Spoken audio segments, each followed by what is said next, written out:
Hello friends, welcome to my YouTube channel study 24/7। तो friends, आज की इस वीडियो में हम बात करेंगे अपने नवे लेसन प्लान के बारे में, जो हमारे विषय नागरिक शास्त्र और प्रकरण राज्यसभा से संबंधित है।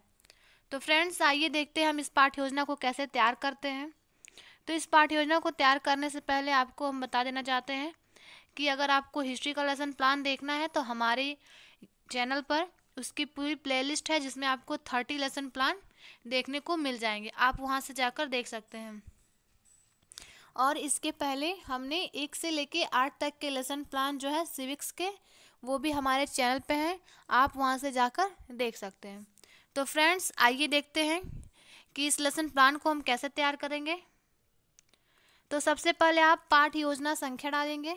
यहाँ पर देखिए, पाठ योजना संख्या डालेंगे। यहाँ पे आप अपने अकॉर्डिंग आप नंबर डालेंगे। हमारा यह 9वां लेसन प्लान है, इसलिए हम लोग क्या डालेंगे, 9 डालेंगे। फिर हमारा आता है विद्यालय का नाम।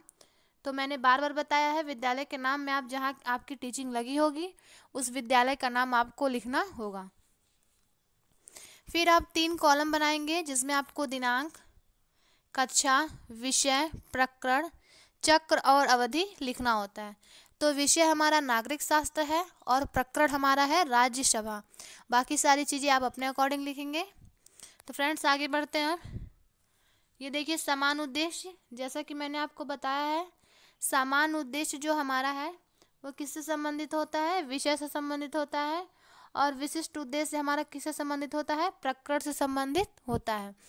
तो समान उद्देश्य अगर आपने एक बार लिख लिया है पहले पाठ्य योजना में, तो आपको बार बार समान उद्देश्य लिखने की ज़रूरत नहीं है, आप पूर्ववत लिख सकते हैं। परंतु विशिष्ट उद्देश्य में ऐसा नहीं है, क्योंकि हमारा प्रकरण सभी में सेम नहीं रहता है। सभी लेसन प्लान में अलग अलग प्रकरण होता है, इसलिए हमारा विशिष्ट उद्देश्य बदलता रहता है। फ्रेंड्स, अगर आपने समान उद्देश्य नहीं लिखा है तो आप हमारे चैनल पे जाके सिविक्स का पहला लेसन प्लान देख सकते हैं। उसमें आपको समान उद्देश्य देखने को मिल जाएगा। वही समान उद्देश्य आप एक बार लिख लेंगे, आपको फिर दोबारा लिखने की ज़रूरत नहीं है। तो देखिए, विशिष्ट उद्देश्य के तहत आपको 3 बिंदु देखने को मिलेंगे मुख्यतः। और भी होते हैं, परंतु 3 बिंदु लिखने होते हैं। तो पहला है हमारा ज्ञानात्मक उद्देश्य, दूसरा है बोधात्मक उद्देश्य और तीसरा है क्रियात्मक उद्देश्य। तो ज्ञानात्मक उद्देश्य से ही पता चलता है आपको कि इसमें ज्ञान की बात होगी। तो देखिए, यहाँ पे ज्ञानात्मक उद्देश्य का पहला बिंदु है, छात्र राज्यसभा का प्रत्यास्मरण कर सकेंगे। दूसरा बिंदु, छात्र राज्यसभा के कार्यों को जान सकेंगे। ठीक है फ्रेंड्स। और बोधात्मक यानी बोध मतलब होता है समझना, यानी छात्र क्या समझेंगे। तो इसमें छात्र क्या समझेंगे, पहला बिंदु है, छात्र राज्यसभा के कार्यों को समझ सकेंगे। दूसरा बिंदु, छात्र राज्यसभा के कार्यकाल के विषय में समझ सकेंगे। फिर आता है हमारा क्रियात्मक उद्देश्य, यानी जानने समझने के बाद जो छात्र द्वारा क्रिया की जाती है उसे हम किस में लिखते हैं, क्रियात्मक उद्देश्य में लिखते हैं। तो क्रियात्मक उद्देश्य का पहला बिंदु देख लीजिए आप, छात्र लोकसभा तथा राज्यसभा में अंतर कर सकेंगे। दूसरा बिंदु, छात्र राज्यसभा से संबंधित विभिन्न विषयों पर लेख प्रस्तुत करेंगे। अब आता है हमारा सहायक सामग्री, जिस भी प्रकरण को आप पढ़ाते हैं उसे समझाने के लिए आप छात्रों उसी कक्षा में किन सामग्री का उपयोग करते हैं, किन उपकरणों का उपयोग करते हैं, उसको आपको सहायक सामग्री में लिखना होता है, ताकि बच्चा जल्दी से जल्दी समझ सके। जैसे चार्ट हो गया, मानचित्र हो गया, यह सारी चीज़ें आपकी सहायक सामग्री में होती हैं। तो यहाँ पर देखिए क्या लिया गया है, शासन के विभिन्न अंगों से संबंधित चार्ट। यहाँ पे शासन से विभिन्न अंगों से संबंधित चार्ट लिया गया है। फिर आता है हमारा पूर्व ज्ञान। पूर्व ज्ञान में आपको लिखना होता है कि छात्र राज्यसभा के विषय में सामान्य जानकारी रखते हैं। फिर हमारे लेसन प्लान की जो शुरुआत होती है वो पाठ्य योजना जो हमारा बनता है उसमें सबसे महत्वपूर्ण हमारा प्रस्तावना प्रश्न होता है। तो प्रस्तावना प्रश्न से ही पाठ्य योजना को बनाया जाता है। तो इसका ध्यान रखेंगे कि प्रस्तावना प्रश्न आपका प्रकरण से ही रिलेटेड हो और आपके सीक्वेंस हो, यानी क्रम से हो। और जो हमारा जैसे ये हमारा जो उत्तर है, ज़्यादा से ज़्यादा आप कोशिश करेंगे कि जो आपका उत्तर आ रहा है उसी से आपका अगला प्रश्न बने। यानी जैसे यहाँ पर देखिए, यहाँ पे पहला प्रश्न है, नियम और कानून कहाँ बनते हैं, तो कहाँ बनते हैं, संसद में। अब आपको क्या करना है, जो आपका प्रस्तावना प्रश्न अगला होना चाहिए, अगर कोशिश करें कि इसी से बने आपका प्रस्तावना प्रश्न। जैसे इसमें देखिए यहाँ पर इसी से आपके उत्तर से ही दूसरा प्रश्न जो है बनाया गया है। तो दूसरा प्रश्न हमारा, संसद के कितने सदन हैं, नाम बताइए। तो कितने सदन हैं, लोकसभा और राज्यसभा हैं।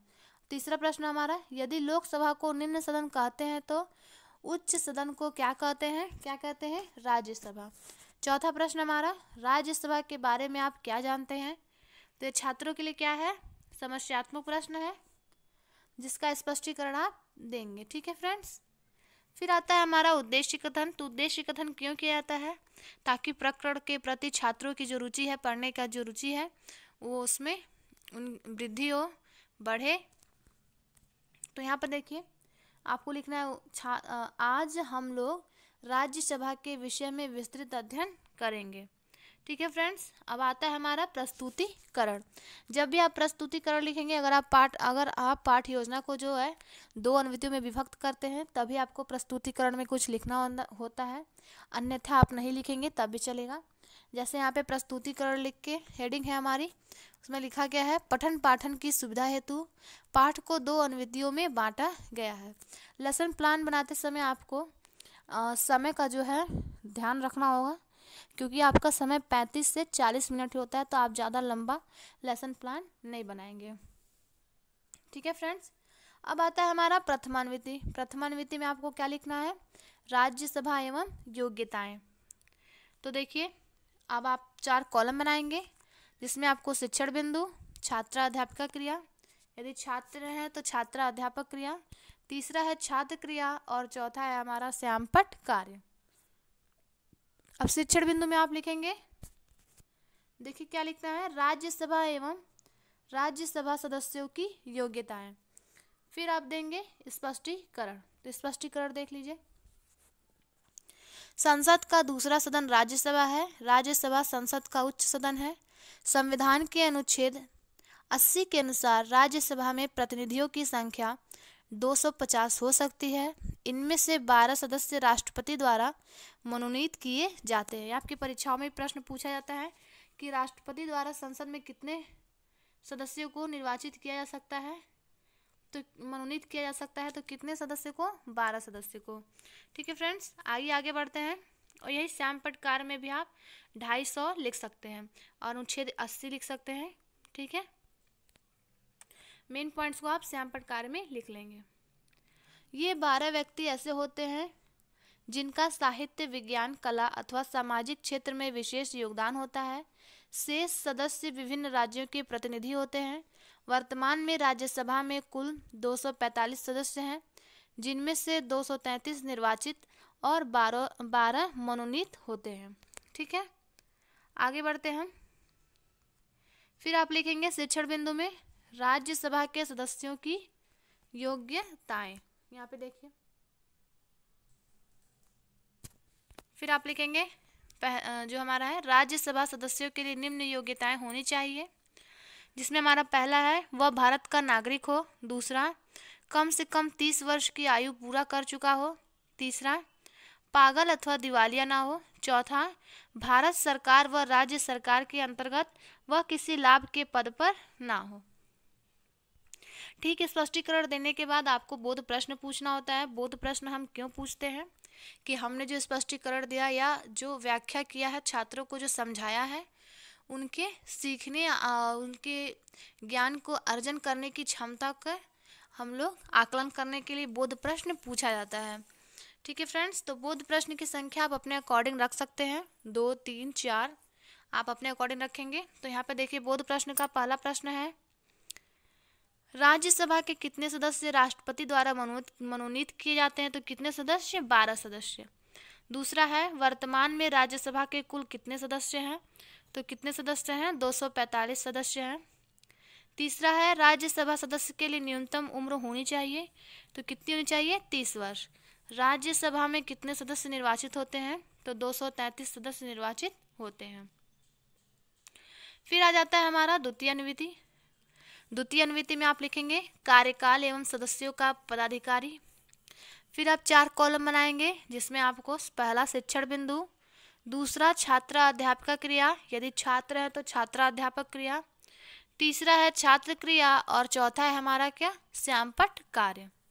आइए अब देखते हैं क्या लिखना है शिक्षण बिंदु में। शिक्षण बिंदु में आपको लिखना है, हेडिंग आपकी होगी कार्यकाल। यहाँ पे देखिए स्पष्टीकरण लिखेंगे आप यहाँ पे। उसके बाद लिखेंगे राज्यसभा के सदस्यों का कार्यकाल 6 वर्ष का होता है। इसके 1/3 सदस्य हर 2 वर्ष बाद अवकाश ग्रहण करते हैं और उनके स्थान पर नए सदस्य चुनकर आते हैं।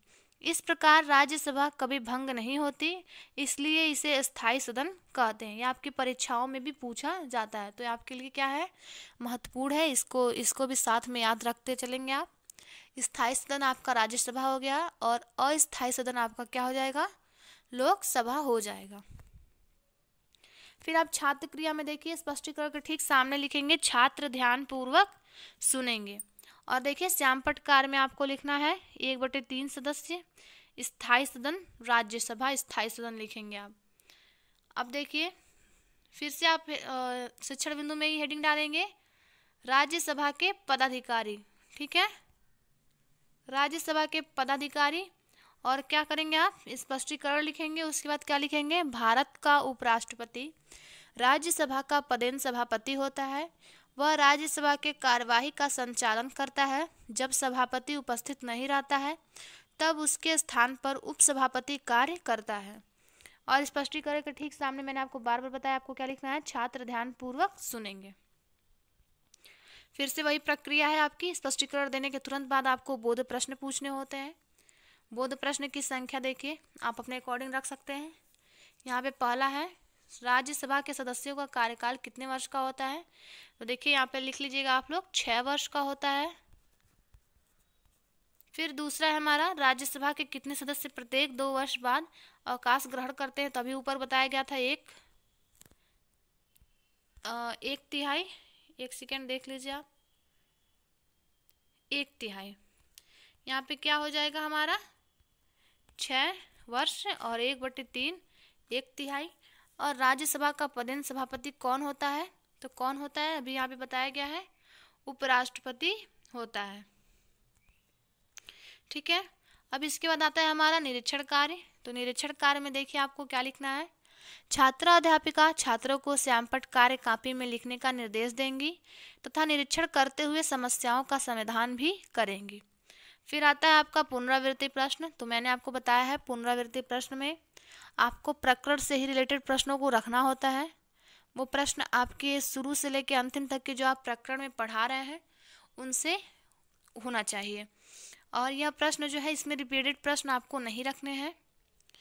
ठीक है, और नए प्रश्न नए होने चाहिए। तो देखिए पुनरावृत्ति प्रश्न का पहला प्रश्न है, संसद का दूसरा सदन कौन सा है, तो राज्यसभा है। राज्यसभा में सदस्यों की संख्या अधिकतम कितनी हो सकती है, तो 250 हो सकती है।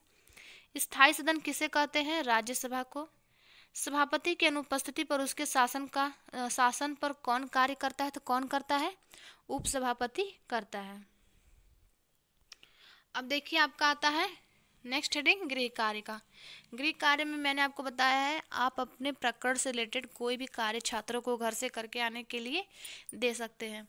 आप इसी गृह कार्य को देने के लिए बाध्य नहीं है, आप अपने अकॉर्डिंग दे सकते हैं। यहाँ पे देखिए दिया गया है सभी छात्र राज्यसभा के कार्यकाल और राज्यसभा के सदस्यों की योग्यताओं को लिखकर लाएंगे। अब आता है हमारा नेक्स्ट और लास्ट हेडिंग जो है हमारा क्या है, समीक्षा का। तो जैसा कि मैंने आपको बताया है समीक्षा में आपके अध्यापक द्वारा आपके लेसन प्लान को चेक करने के बाद जो त्रुटियां हैं, कमियां हैं या जो अच्छाइयां हैं उसके बारे में टिप्पणी की जाएगी। जैसे यहाँ पर देखिए क्या टिप्पणी किया गया है, शिक्षण कार्य किया गया। तो फ्रेंड्स वीडियो अच्छा लगे तो लाइक करें, शेयर करें और हमारे चैनल को सब्सक्राइब करें। अगर आपको किसी और सब्जेक्ट का लेसन प्लान चाहिए तो आप हमें कमेंट बॉक्स में ज़रूर बताएं, या फिर किसी लेसन प्लान का आपको PDF चाहिए तो भी आप हमें बता सकते हैं। ठीक है फ्रेंड्स, और हिस्ट्री के लेसन प्लान का आपको जो लिंक है डिस्क्रिप्शन बॉक्स में देखने को मिल जाएगा, तो आप जाके वहाँ से देख सकते हैं। तो थैंक यू फ्रेंड्स, मिलते हैं नेक्स्ट वीडियो में।